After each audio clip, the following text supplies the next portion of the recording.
Hola, ¿cómo están? El día de hoy les tenemos una invitada muy especial que nos va a platicar un poquito más acerca de la vocación religiosa. Hola, Ale, ¿cómo estás? Hola, Pau. Muy bien, ¿y tú? Muy bien, también. Qué Gracias a Dios. bueno. Y saludos a todos los niños que están viendo este video. Bueno, Ale, primero que nada, ¿qué es la vocación a la vida religiosa? Bueno, la vocación a la vida religiosa es un don para la iglesia. ¿Y por qué es un don? Porque Dios escoge a una mujer, ¿no? A una jovencita o muchacha para una misión en específico. Entonces, como Dios escoge a esa mujer debe ser totalmente consagrada a Él. Debe dedicarle todo su tiempo, su esfuerzo, sus gotas de sudor a Él.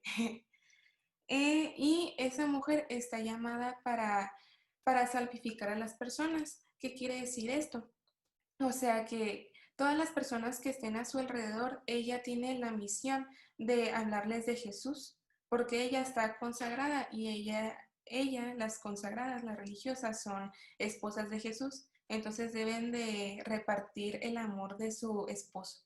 Entonces, eso es la vida consagrada. Ellas están llamadas a amar a los que están alrededor para salvificarlas. ¿Y cómo puede saber una niña que esa es la vocación que ella quiere para su vida? ¿Qué es lo que la puede ayudar a descubrirlo? Bueno, ciertamente en la vida no tenemos nada seguro, lo único seguro es Dios, ¿verdad? Pero nosotros, por medio de que vamos creciendo, ¿verdad? Hay una espinita, ¿no? Una inquietud en nuestro corazón y entonces Dios la planta ahí. No sabemos si es nuestra vocación o no, pero nosotras debemos de hacer mucha oración y tenemos que tener una oración de diálogo, no de monólogo. ¿Qué quiero referirme con monólogo? Me quiero referir a que no solo estemos hablando nosotras, ¿verdad? Porque comúnmente así lo hacemos, como que siempre hablamos nosotras. Pero no, es totalmente lo contrario, es dejar que a veces en la oración guardemos silencio, abramos la Biblia o en el mismo silencio Dios nos va a hablar. Entonces es un proceso, no es un proceso de meses. Hay gente que, bueno, sí, depende, ¿verdad?, del llamado de Dios para cada persona. Puede ser años, pueden ser meses, pero lo importante es que esa mujer tenga mucha espiritualidad y que sea fuerte y valiente, que se aviente. Yo me aventé y pues supe que no era por ahí, pero de todas maneras pues le agradezco a Dios esa valentía, ¿verdad?, que me dio. Entonces es un caminito que nos va guiando, no tenemos nada seguro, pero hay que intentarlo de todas maneras si tenemos la inquietud. Pues hay que darnos la oportunidad, pues, de descubrirlo, ¿no? De ver si sí o si no. Bueno, ¿qué son las congregaciones, Ale? Las congregaciones, hagan de cuenta que son grupitos de monjitas, ¿no? Así, como una familia. Entonces, Ujú. esas son las congregaciones y tienen distintos nombres. Por ejemplo, yo me fui con las discípulas de Jesús Buen Pastor. Ellas tienen 28 años, si no me equivoco. Es una congregación nueva, pero también hay congregaciones que ya tienen mucho tiempo. Están las franciscanas, las capuchinas, las carmelitas, las canosianas.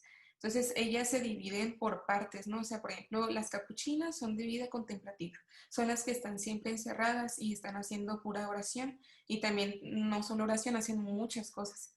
Tenemos las de vida activa, que era donde yo estaba, que ellas están en parroquias o pueden estar en escuelas, en asilos, pueden estar en muchos lugares o también las misioneras, ¿verdad?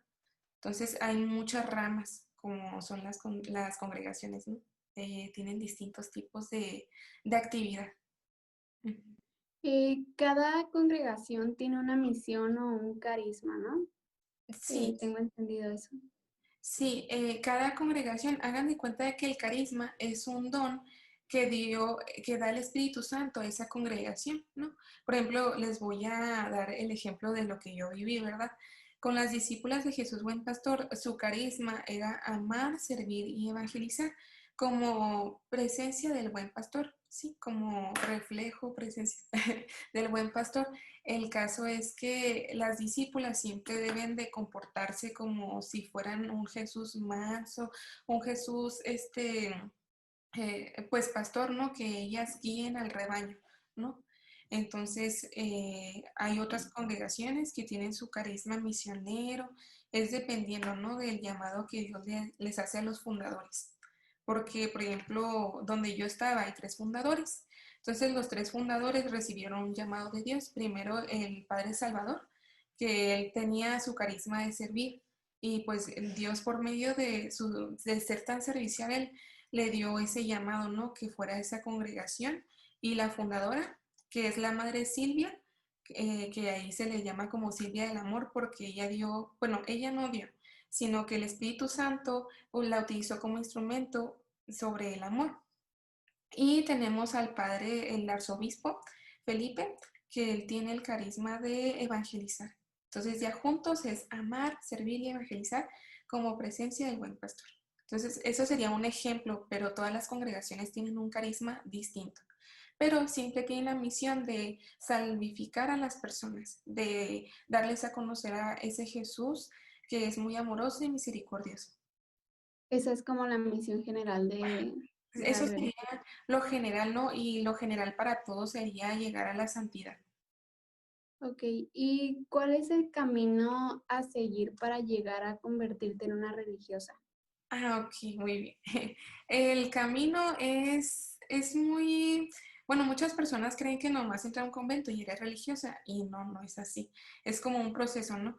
Entonces, primero yo les voy a ir explicando desde que yo empecé a ir con las hermanas, ¿verdad? Cuando yo empecé a ir con una hermana, la Madre Chili se llama, está en la catedral. Ella me dio un discernimiento vocacional. Yo todavía no estaba dentro, pero el discernimiento vocacional es necesario para entrar al convento, porque pues es como les decía, ¿no? Irse preparando, ir escuchando a Dios y todo eso. Entonces eso dura como un año, pues dependiendo de la persona, ¿verdad? Y luego está el kinder. Si tú vives allá, por ejemplo, no todas las congregaciones tienen el aspirantado, ¿verdad? El aspirantado son niñas que también están en su discernimiento vocacional, pero ellas viven cerca del convento. Por ejemplo, yo no vivía cerca del convento, yo pues estaba en Chiapas y yo vivo en Chihuahua, ¿no? Entonces yo viví mi aspirantado aquí en Chihuahua con las hermanas, pero yo también pasé por esa etapa, pero las que viven allá lo viven 3 años porque ellas estudian la preparatoria mientras están viviendo ahí en el convento. Y entonces eso sería como que lo principal, ¿no? Ese es como el kinder, les dije maternal, pero me confundí, es el kinder. Y luego tenemos el postulantado. El postulantado es cuando ya entras al convento, cuando ya eres postulante en la vida religiosa. Es como un seminarista que ya entra, ¿no? Entonces, no es que ya sea un sacerdote, sino que está en proceso de serlo y el postulantado es un año de discernimiento. Es un año de discernimiento, ¿no? Entonces, las congregaciones lo tienen por distinto tiempo. O sea, hay congregaciones que tienen 2 años el postulantado, por ejemplo, donde yo estaba era un año, o hay congregaciones que no tienen postulantado. Entonces, es dependiendo de la congregación, pero ahí es como que discernir, ¿no? Bueno, si será por ahí o no, viviendo en el convento y viviendo las misas y todo eso. Entonces, después del postulantado es el noviciado, también dependiendo de la congregación, es el tiempo, pero son años de intensa experiencia con Dios, es cuando aprendes ya a ser más espiritual, bueno, ya tienes una relación como más intensa, ¿verdad? Porque las novicias, que son las novias de Jesús, no las puede ver la gente, o sea, es como un año o 2 años de claustro, aunque sea vida activa, ellas deben de vivir su momento de intensa experiencia con Dios y eso es estar así pues encerraditas, ¿verdad? Y luego ya después es el juniorado, que bueno, el noviciado es la secundaria y luego el juniorado es la preparatoria, ¿verdad? El juniorado hay dos tipos, juniorado menor, que es cuando ya las madres ya están como, ya están casadas con Jesús, ya son esposas jóvenes de Jesús. Entonces ellas hacen 3 votos, que son la obediencia, la castidad y la pobreza. Ya la practican desde antes, pero ahí ya lo afirman, ¿verdad? Ya se comprometen realmente con Jesús de que la castidad pues le van a ser fieles a Cristo siempre. Y luego la obediencia, que en todo momento van a obedecer a su maestra o a la superiora general. Y la castidad, pobreza, sí, y la pobreza es vivir a pesar de que, no sé, haya mucha gente que te quiere regalar muchas cosas, porque evidentemente a los sacerdotes a veces les regalan muchas cosas, aún así no debes de gloriarte de esas cosas, sino que debes de dar a los pobres y de ser una persona que siempre viva en la pobreza, ¿sí? Con lo necesario. Y ya, entonces las junioras son las que pues a veces pueden salir, ¿no? A evangelizar en las parroquias, pueden ahí quedarse en el convento, pero tienen muchas cosas que hacer, o sea, tienen el servicio de la comunicación, estar en la pastoral de los jóvenes también, o sea, ellas ya están como más dentro, ¿verdad? Ya están más preparadas y ya sé como que ya puedes ir saliendo. Y ya, entonces tenemos al juniorado mayor. El juniorado mayor es como el diaconado en los hombres. Es cuando ya te están viendo si te llaman ya a ser una perpetua o todavía, o un sacerdote, o todavía necesitas más tiempo de preparación. Y ya después finalizamos con el perpetuado, que es ya cuando ya te gradúas de la universidad. Es cuando ya estás totalmente casada con Jesús. Entonces, pues ya estás consagrada totalmente y ya te pueden mandar, no sé, por ejemplo, pues donde yo estaba te mandan así a distintas parroquias. También cuando eres juniora menor, pero normalmente ya cuando eres perpetua ya te pasan por todo, ¿no? Por las distintas casas, porque la congregación donde yo estaba, había una casa en Estados Unidos, en Cuba, y en Roma, ¿no? Para que estudies allá más cosas. Entonces, pues es dependiendo de eso. Y también, pues, por ejemplo, las de vida misionera, pues a ellas ya las mandan, no sé, que a África, que a Australia, que a Estados Unidos, entonces ya, pero cuando ya eres perpetua se supone que ya estás más preparada para eso. Y ya sería todo. Pues qué padre, ¿no? Que tengas la oportunidad de, o sea, de viajar por todo el mundo, de ir evangelizando y que te den, pues que no siempre hagas lo mismo, ¿no? O sea, siempre estás haciendo cosas diferentes, Ah, pues que te ayudan a tu crecimiento. sí, sí, las religiosas son así como muy perfeccionistas, ¿no? En cada cosa, en cada camino, o sea, desde barrer lo debes de hacer con amor y lo debes de hacer tratando de hacerlo muy bien, hasta si te van a mandar a una parroquia, o sea, te van enseñando poco a poco a cómo cuidar las cosas, a cómo cuidar tu interior. Entonces, es una experiencia, la verdad, muy bonita, si es tu vocación, ¿verdad? Si es tu vocación, vas a ser muy feliz. Y entonces, pues es ir discerniendo, ¿verdad? Porque no le teman a irse, o sea, bueno, la verdad yo no le tuve miedo a irme a Chiapas. Fue una experiencia, la verdad, pues muy interesante la que viví. Entonces, y te deja mucho, ¿verdad? Entonces no hay que tenerle miedo a irnos ni de sacerdotes, ni de religiosas, ni al matrimonio, porque a fin de cuentas es para fructificar nuestra alma.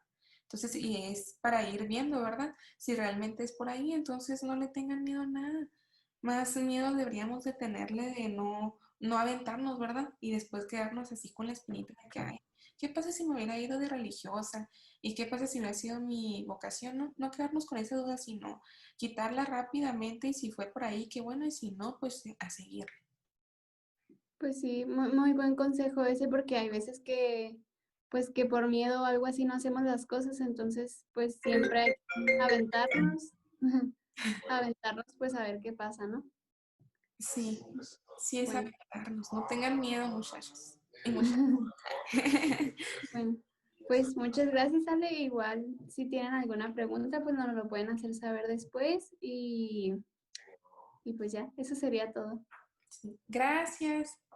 Gracias, Pau, por todo. Eres un amor. Bueno, muchas, bye. Bye.